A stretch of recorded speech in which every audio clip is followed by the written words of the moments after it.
Hi, Jeanne here with another Savvy Sightseer video vacation. A very unique travelogue, in fact, a seasonal one. As soon as the calendar page turns to October, kids and adults alike think about trick-or-treating, costumes, scary ghost stories, and otherworldly happenings. Towns associated with spirits and eerie legends fill up with tourists. And that's not just in the United States. Halloween, in some form or another, is celebrated in nearly every country. The tradition has deep roots extending back over 2,000 years to the Celts of what is now Northern Europe and the United Kingdom. As the growing season wound down and the days got shorter, they celebrated the harvest with a massive bonfire and merrymaking in a 3-day festival they called Samhain. This was held at the end of October, which was also the end of their year. In the pagan tradition, a new year started on November 1st. Coincidentally, October 31st, or thereabouts, was when they believed the boundary between the worlds of the living and the dead became somewhat porous, and ghosts of those who had passed on were able to return to Earth. To avoid being recognized by them, people would wear masks when they left their homes after dark, hoping the ghosts would mistake them for fellow spirits. To appease and deter the briefly undead from doing mischief to the living, people would also place bowls of food outside their homes during this time. A typical practice of Christian leaders weaning pagans from their rituals was to supplant them with their own religious beliefs. So, in the 8th century, November 1st was designated as a time to honor All Saints, also called Hallows or Holy People. Like Christmas Eve, All Hallows Eve became a day to celebrate in anticipation of the very holy and much more somber All Saints' Day. Later, November 2nd became All Souls' Day, a day to honor the dead, neatly wrapping together the 3-day pagan event and Christian rituals, and eventually morphing into the Halloween we know today, with costumed kids going door to door, looking for treats to avoid tricks. Some still believe the door between the living and the dead is more likely to be a little ajar during this time. Hence the increased focus on all things supernatural, and what brings us to this look at some of the inexplicable and more persistent legends and tales. Although there don't appear to be any police records to back up some of the reported accidents, slayings, shootings, etc., the stories endure, and for some people are unshakable facts. Other tales definitely have some factual basis, at least a kernel of truth to them, on which some outrageous claims have been built. What is interesting to me is that quite often small aspects of a given story change. For example, in one case, the key figure could be male, but in another telling, it's said to be a female. The person could be old or young.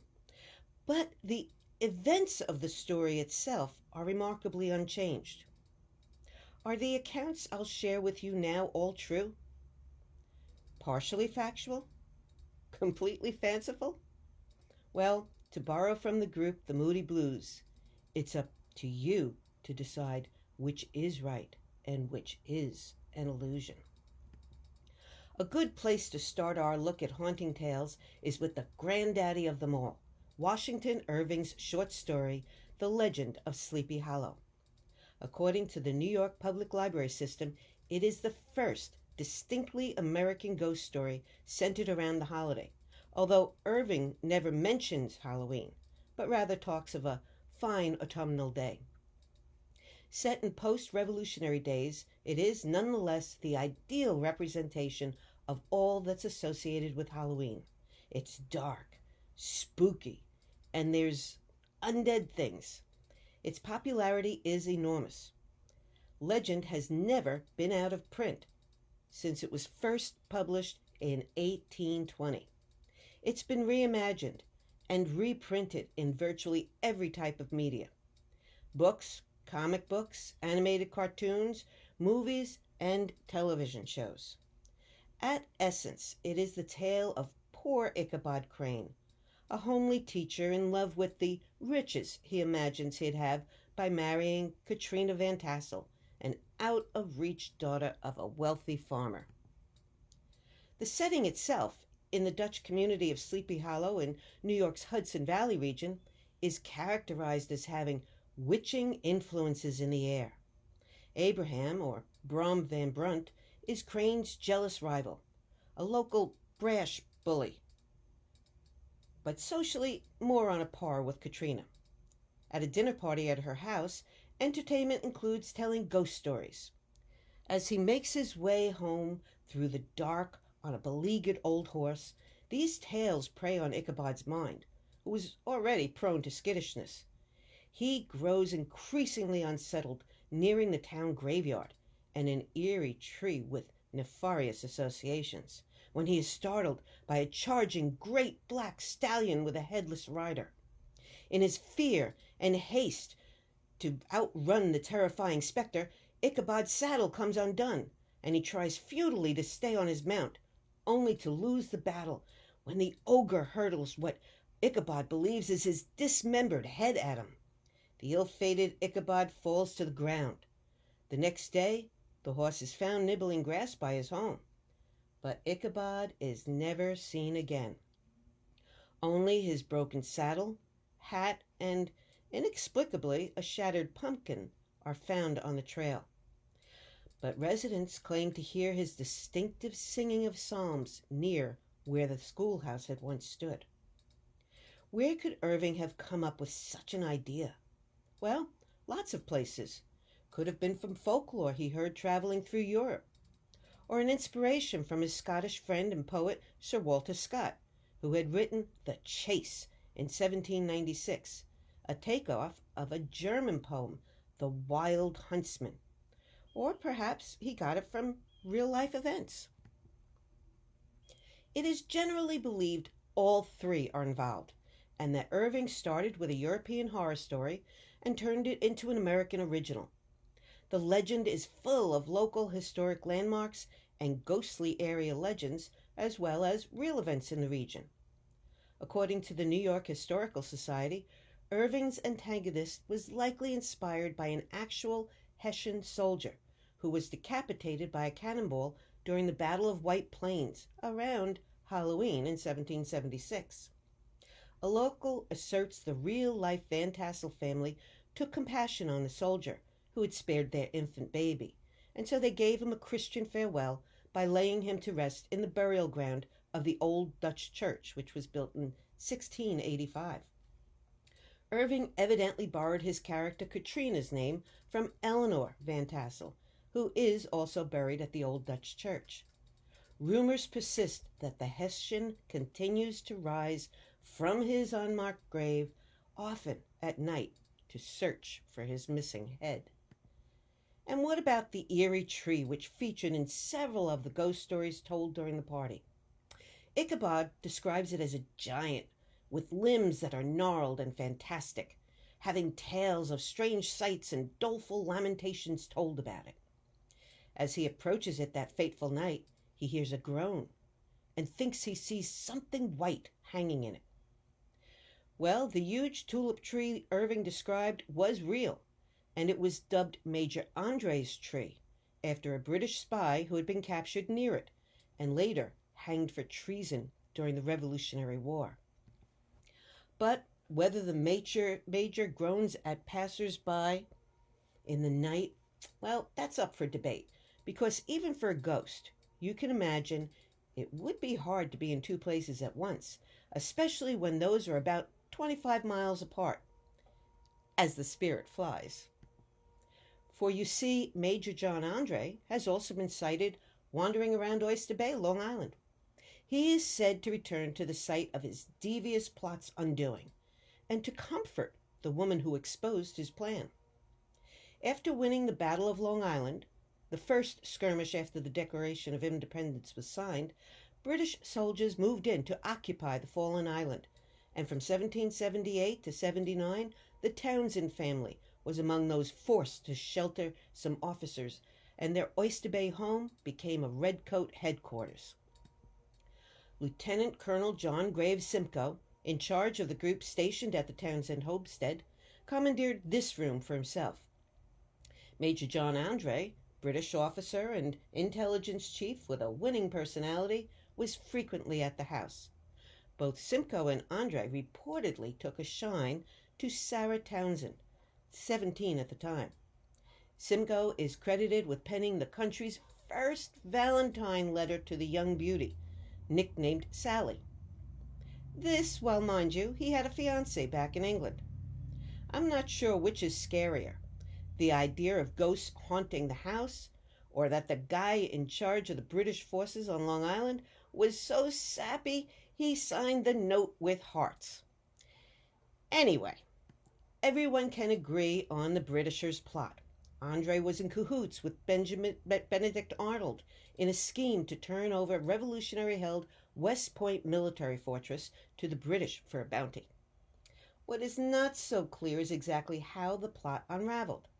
The most popular story is that Sally overheard Andre detailing the plan and told her family, who were staunch patriots and members of the famed Culper spy ring.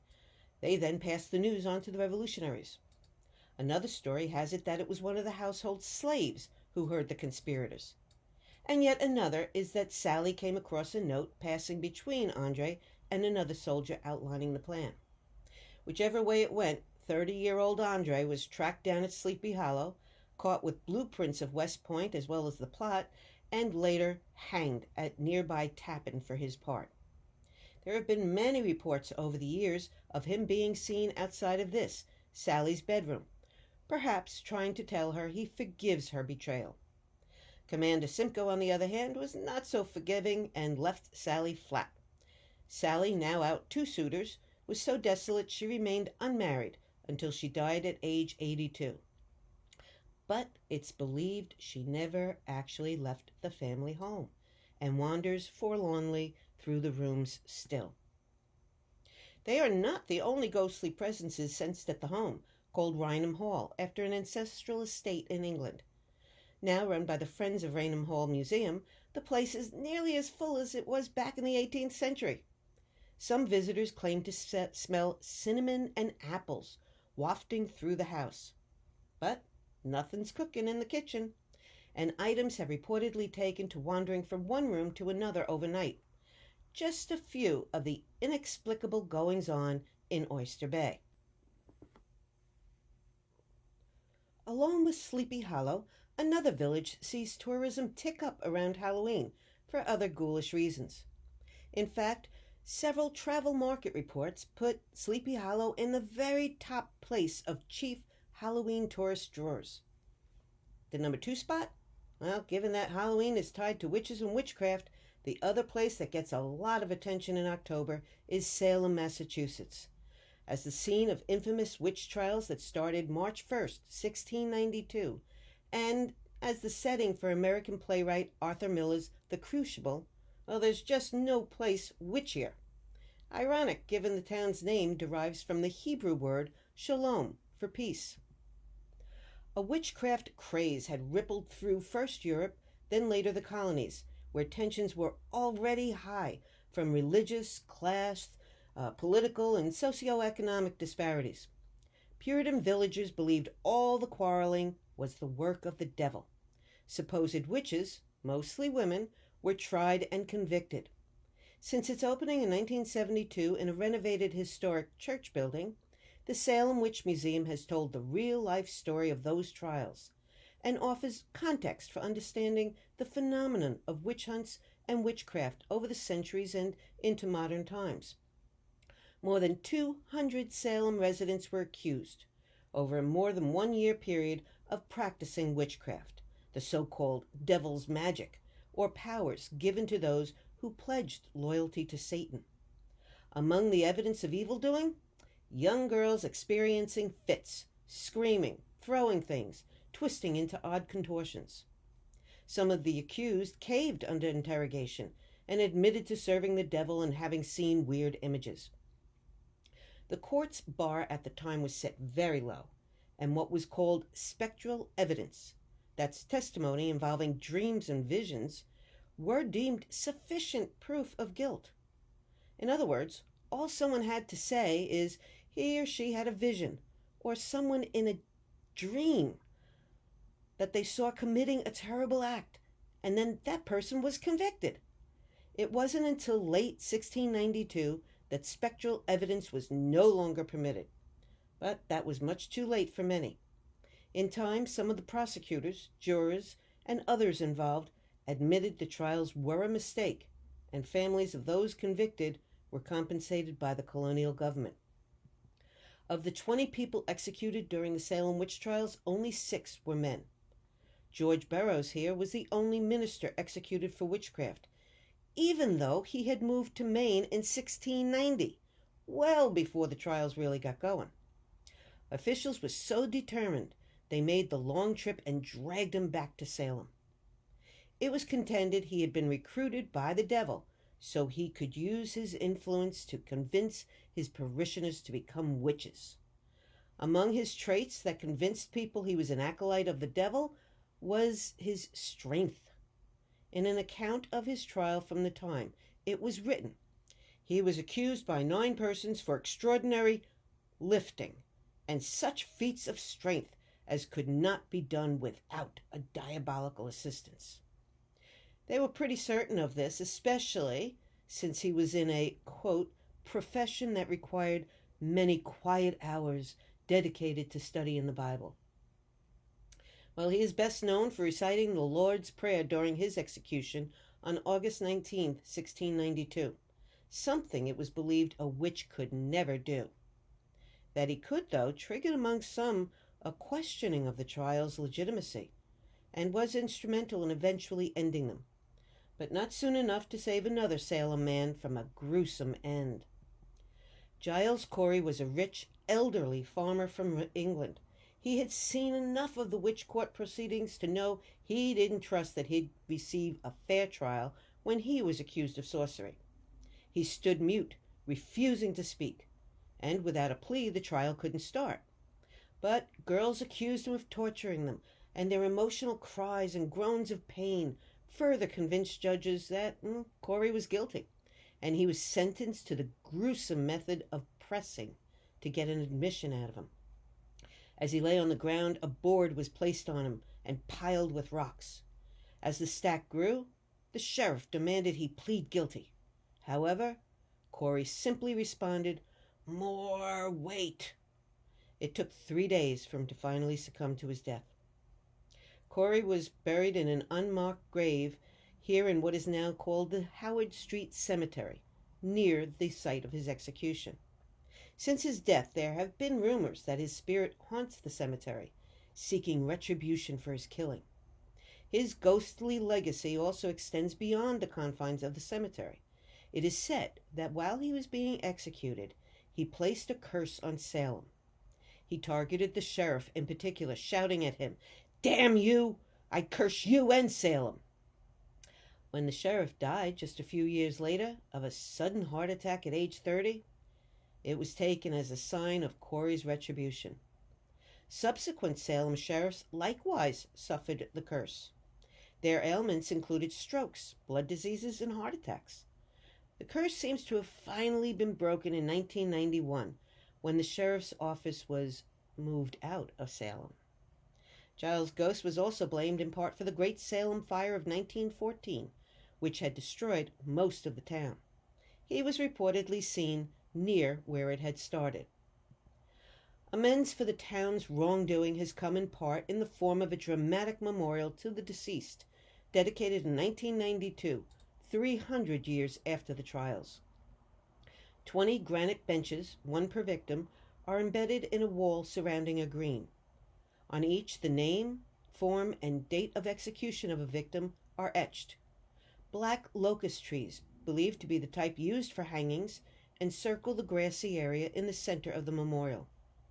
Just over the left wall and back wrought iron gate fence is the old Burying Point Cemetery. Laid out in 1637, it is the oldest, or one of the oldest, in the entire country. It is also the final resting place of the era's magistrates, or, in the case of Judge John Hathorne, one of the most hated judges of the Salem witch trials, and someone who is believed to have profited from seized assets of those in his court. Well, maybe it's not quite so restful. He, along with the unhappy souls of the wrongfully murdered witches, whose bodies weren't deemed worthy to have a proper burial and so were dumped around the cemetery's perimeter, are said to continually roam mournfully through the graveyard. The stone benches are arranged going clockwise from the entrance in chronological order of the victim's execution. Bridget Bishop's is the first, with Giles placed just before his wife and the 7 others hanged as the last of the executions in September 1692. Another prominent American author memorialized the horror of the era in a novel that further solidified Salem's association with witches and Halloween in the minds of many, and made one particular house the embodiment of mystery and a legacy of evil. A short walk away is that home, with odd connections to the Salem witch trials saga. The Turner Ingersoll Mansion, built in 1668 by successful sea captain John Turner, is the only remaining original 17th century mansion in New England.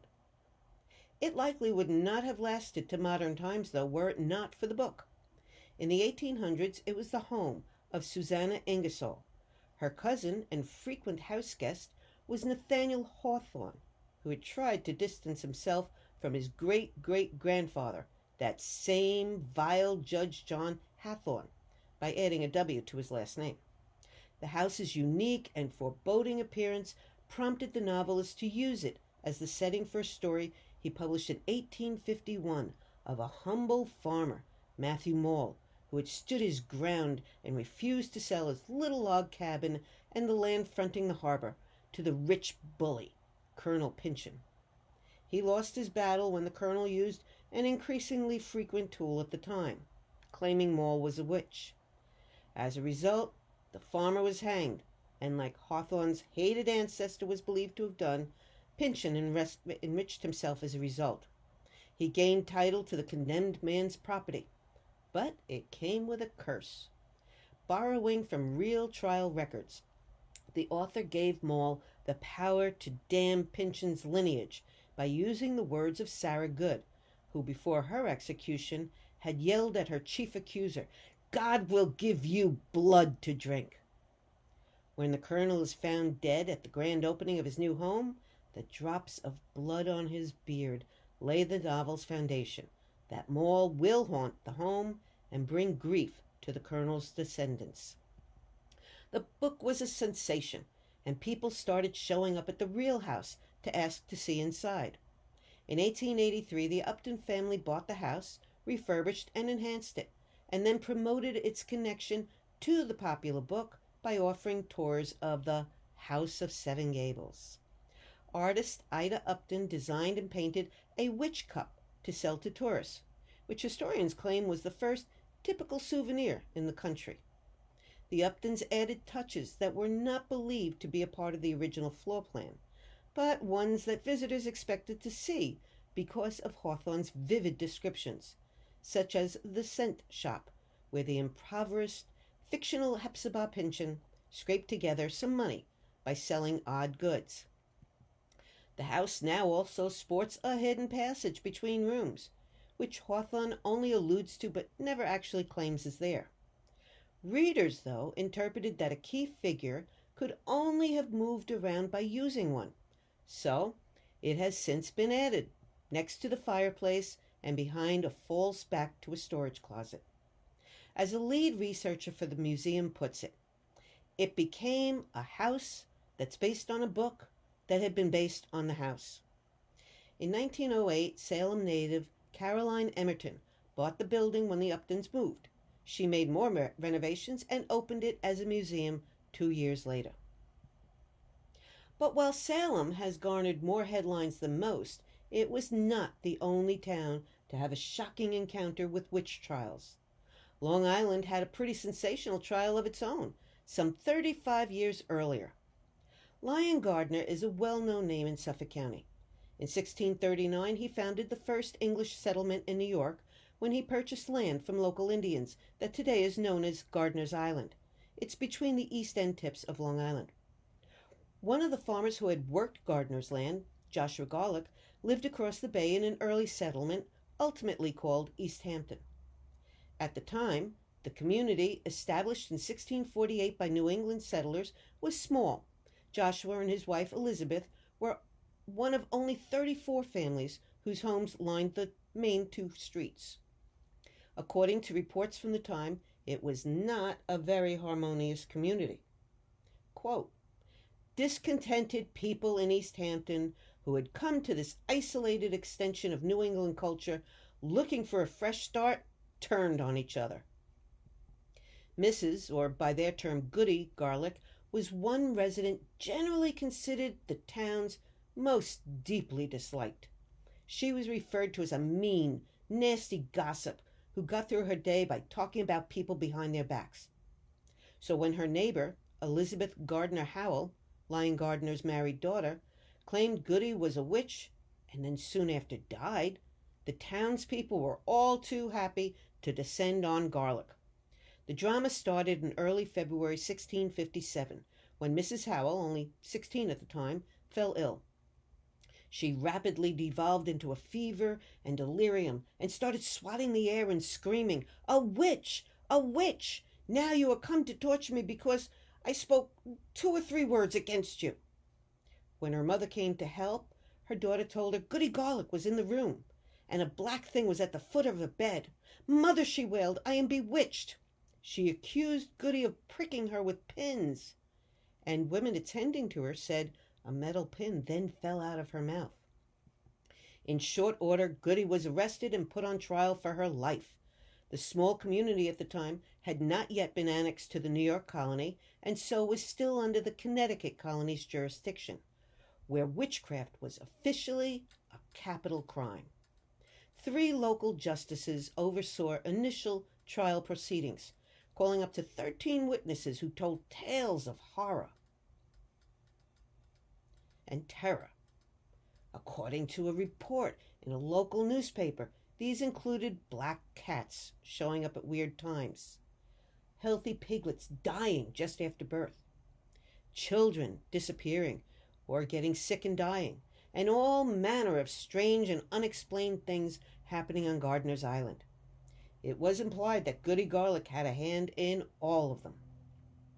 The 3 East Hampton justices figured they had heard enough and sent the case to Hartford, Connecticut, to the Court of Magistrates for a jury trial on the charge of witchcraft. The record of the trial on May 5th, 1658, about 3 months after Elizabeth Gardner Howell's death, shows it was brief. Unlike later verdicts in that state, though, their judgment was in favor of the accused. "The jury doth not find Elizabeth, the wife of Joshua Garlick, guilty according to the indictment." And Governor John Winthrop, who had headed the court, added, "The investigation into witchcraft had uncovered no witch. Rather, it had exposed once again a pattern of slander and defamation." The East End seems to have a preponderance of ghoulish events. The Old Whalers Church of nearby Sag Harbor, in the town of Southampton, is quite a busy place on the supernatural level. The First Presbyterian Church's nickname comes from the spyglass-shaped steeple, which was said to have been the last thing a sailor saw when departing on a whaling voyage, and the first thing he spied on his return home. By the 1840s, Sag Harbor was at the height of its prosperity, with 63 whaling ships calling the village their home port. That distinctive 168-foot tall steeple of the landmark, which had made it the tallest structure on Long Island when it was built in 1844, tumbled down into the adjacent old burial ground during the Great New England Hurricane of 1938. But although that's long gone, that's not such the case for some of those who spent time inside.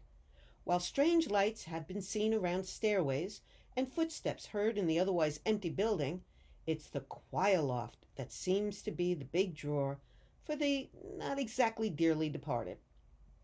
An organist practicing alone one evening recounted seeing 2 faces in the organ's mirrors. They instantly faded, and the organist took the cue and quickly packed up and left for the night.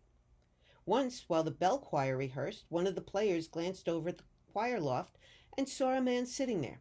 He had a white beard and was dressed in full choir robes. "Who's that over in the choir loft?" the woman asked the other players in the choir. As soon as she said it, the man faded away, and she knew she had seen a ghost. And on another occasion, a faithful choir member showed up for practice the day after he died. If you drive by the old windmill on Stony Brook University's Southampton campus, don't be surprised if you see a lit candle in the window. Originally called the Mill Hill Windmill, it was built in 1713 in the village of Southampton, but later moved to Shinnecock Hills in 1890, where it eventually became part of the Claflin estate. It has a varied history from early days grinding flour and feed to gaining literary landmark status 300 years later. Long out of use as a functional mill, the building was at some point converted to a summer cottage rental.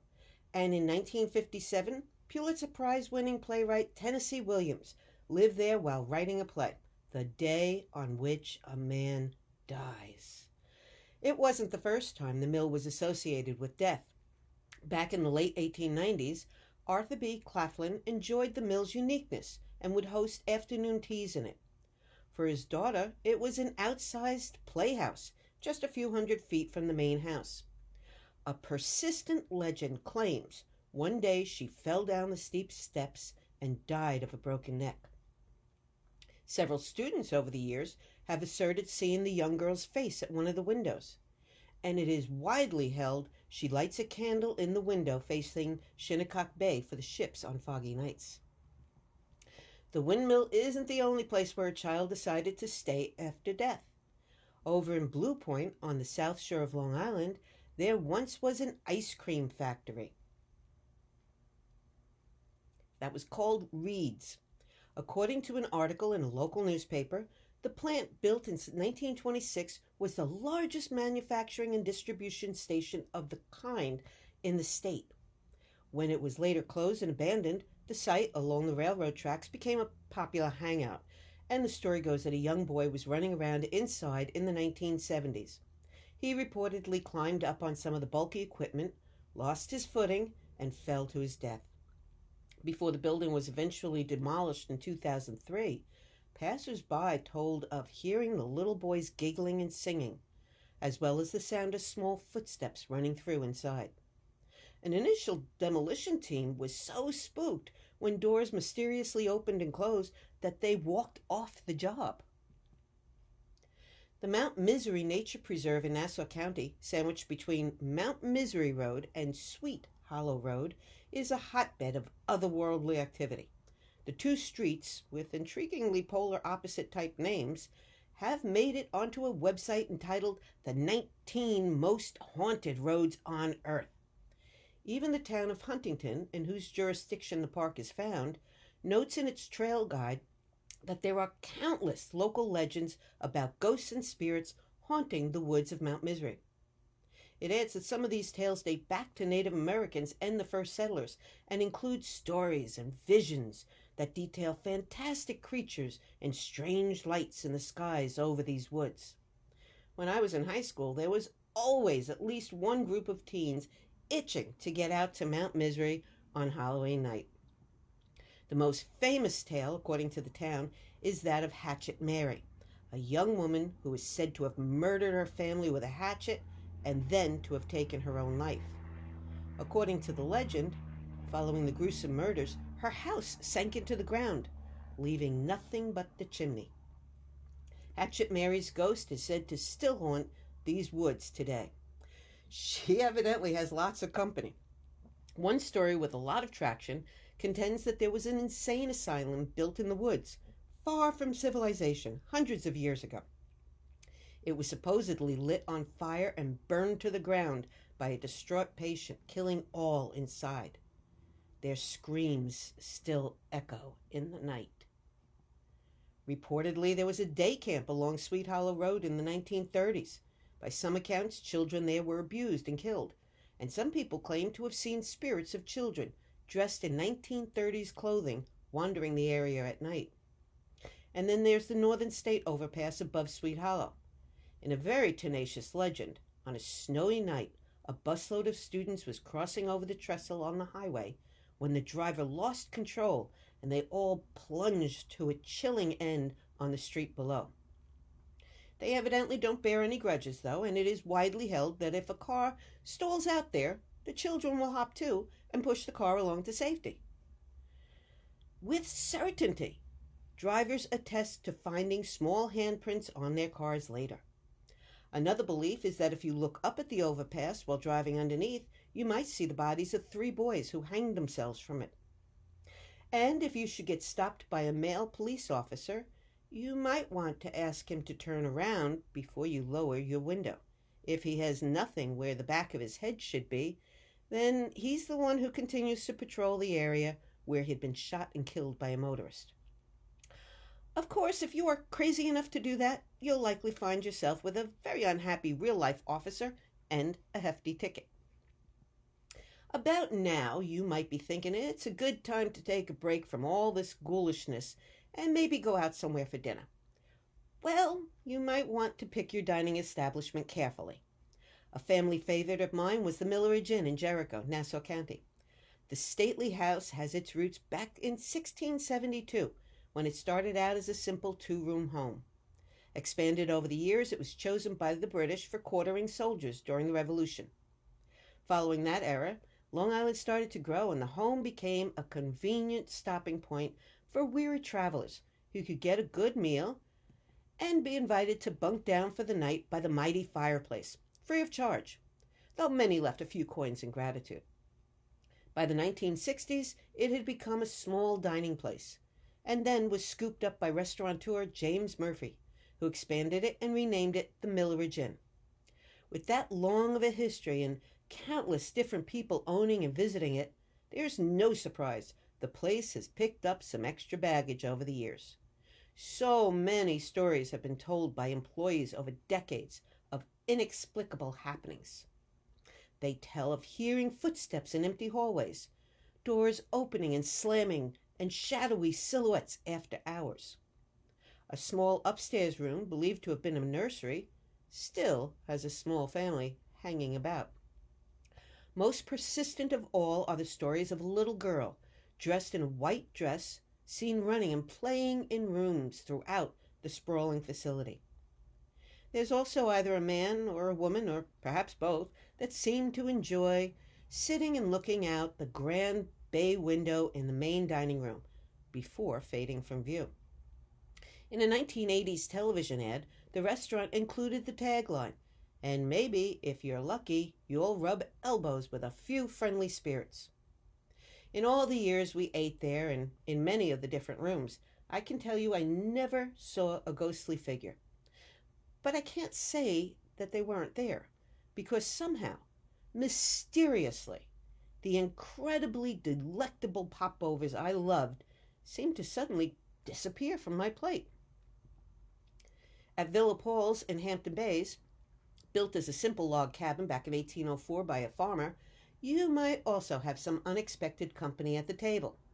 At one point, it was purchased as a summer home for Brooklyn-based politician and judge Edward Lazansky and his wife Cora. On one side of the now expanded home, there was a common pasture for grazing cows, as well as a cemetery. When the judge passed away in 1955, his wife put the place up for sale. But evidently, having a cemetery as a next-door neighbor detracted from its curb appeal, and Mrs. Lazansky decided the market would be hotter if it weren't there. So she tossed the stones without bothering to move the souls beneath them. That may have been a decision that has come back to haunt her, though, and she in turn now can't seem to leave the place. She is joined by the now headstone-less unfortunates looking in vain for their markers. Immigrant Paul Vere got, renovated, and transformed the then-abandoned judge's mansion into an Italian restaurant. It is operated today by members of his extended family who acknowledge their uninvited guests. Observed in the restaurant has been the shadow of what appears to be a Civil War-era soldier. And while Suffolk County Board of Health officials would likely find cats and dogs running around a restaurant a violation, it's kind of hard to ticket the owner for Cora's phantom pets following her around. Taken somewhat for granted in the Stony Brook area on Suffolk's North Shore is the fact that the Country House restaurant there is indeed haunted. Built in 1710, it was originally a home and used as a farm by the first owner. Throughout the centuries, it was used for many different purposes, such as a stagecoach drop-off. In 1970, it became a restaurant known as the 1710 House, and later changed to its current name. According to today's owners, the building is known to have a ghost of one of the original owner's family. That would be Annette Williamson. Like many of the other old places we've talked about, the home was taken over by the British during our War for Independence, and it was while her parents were away that the soldiers had descended on the household. Supposedly, the young girl did not know what to do, so she let them in. At this stage, the story hits a fork in the road. Some claim locals took her acquiescence as evidence she was a British spy, and at some point hanged her upstairs. Others claim it was the British who violently hanged her in her own bedroom. Her spirit seems to be extremely active and has been seen throughout the house, sometimes enjoying music, or crying, or engaging in a little mischief with light bulbs and small objects. The restaurant offers proof of sorts, photos containing unexplained images of a woman in a mirror or despondently reflected looking out a window. Long Island's ghosts seem to like the coziness of restaurants. At Katie's Pub in Smithtown, it is Charlie, who still tends to the bar, years after his death. His presence has been witnessed by glasses suddenly falling and crashing. The Old Normandy Inn in Bohemia had a repeat guest regularly, a woman who had been killed there. In Kings Park, the abandoned psychiatric center is commonly believed to be haunted, but it is a nearby bar, Shanahan's, that is said to have a female spirit who wanders around until someone gets too close, then she vanishes. And in Oyster Bay, it is the Harbor Mist, now a restaurant and B&B. In the mid-1800s, the tavern and inn also functioned as a brothel, where women connected with traveling whalers who were docked in the harbor. A local man is said to have stopped by the inn for a drink before going home, after his whaler was tied up, only to find his wife was one of the women working out of the upstairs rooms. Incensed, he shot her and her customer, who have both been seen and heard around the place since. Not all ghosts rise up just to hang around. For some, it is in search of love. Meet Native American Princess Tuscawanta of the Algonquin tribe, who stands nobly on the north shore of Lake Ronkonkoma in Suffolk County. Her gruesome tale persists to this day. She is the Lady of the Lake, who periodically claims a lover in her loneliness. Hundreds of drownings at the lake, Long Island's largest and deepest, have been blamed on the sad princess. Legend has it her father had forbidden her to marry her white lover. According to one version, for 7 long years, she used the lake as a conduit to pass messages via a so far undiscovered underground stream to her man living miles away on the shores of the Connecticut River. When she could not take the separation any longer, she set out in a canoe on the lake and disappeared. She was found dead, her body floating down the Connecticut River the following day. I like to end all of my programs with the words of Dr. Seuss. Sometimes you don't appreciate the moment until it becomes a memory. And I like to add to that to always remember to celebrate the moments and treasure the memories. I hope the tales have gotten you into the spirit of the season. If you find you have any questions about the program, email me or use the contact page on my website, which is also where you can visit any of my European destinations. Or check out my programs tab to see what I'll be presenting, either virtually or in person. Well, happy dreams and have a great Halloween season. So long.